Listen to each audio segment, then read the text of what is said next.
بسم الله الرحمن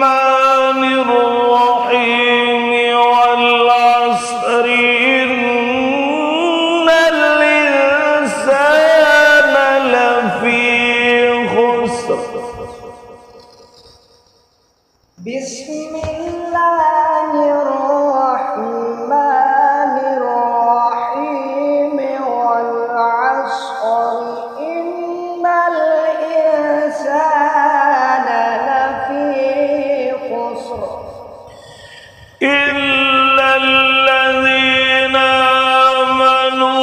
وعملوا الصالحات